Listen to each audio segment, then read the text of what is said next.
To the people of Buganda, the fire that gutted and razed down Kasubi tombs on March 16th was a real thorn in their hearts.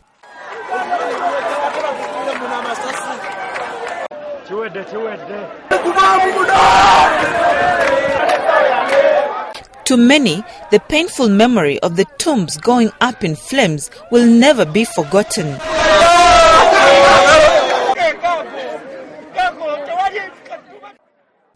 On that fateful day at about 8 p.m., a fire was noticed in the tomb's thick grass-thatched roof.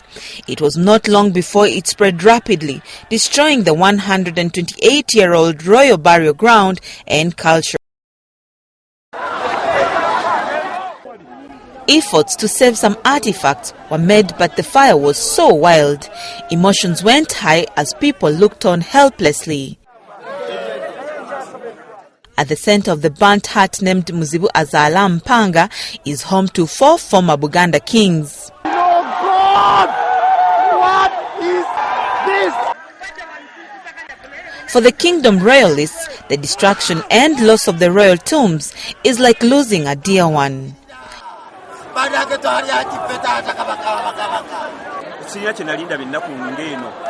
We are very sorrowful by what we see.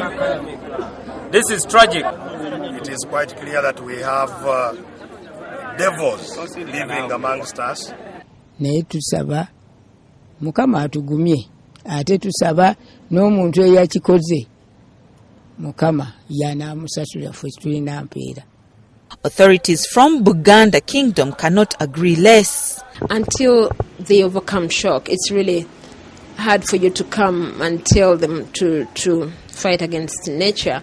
Because to me, the reaction I saw, some of it was only natural.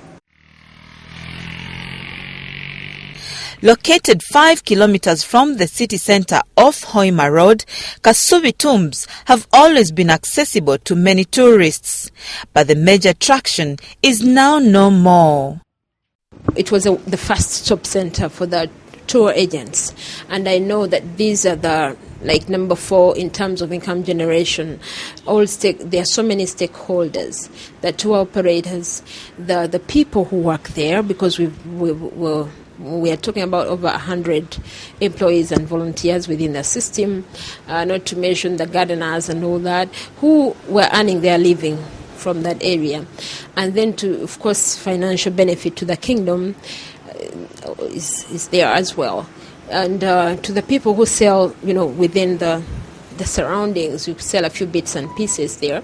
And there's also an artifact center there which are, being sold, souvenirs and literature and CDs. So again, all those were sources of... then also publicity. It had given a lot of publicity to the nation Buganda and to Uganda in general, because it's one of the 3 that were that are under UNESCO, on top of Rwenzori and in addition to Rwenzori and Bwindi Forest.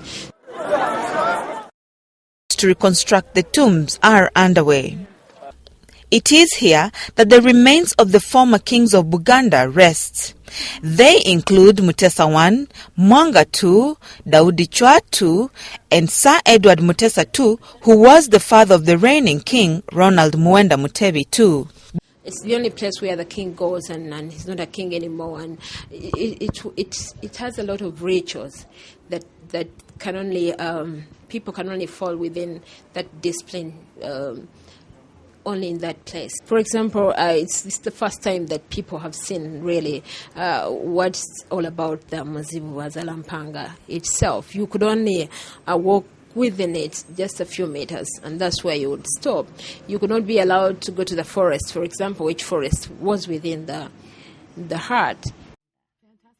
Besides housing some invaluable items that date back to the 13th century, royal burial ceremonies and other traditional rituals took place here.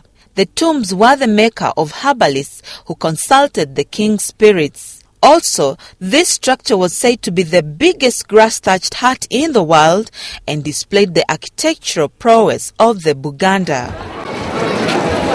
The burning down of the historical Kasubi tombs will forever bring grief to the people who once valued it, especially here in Buganda.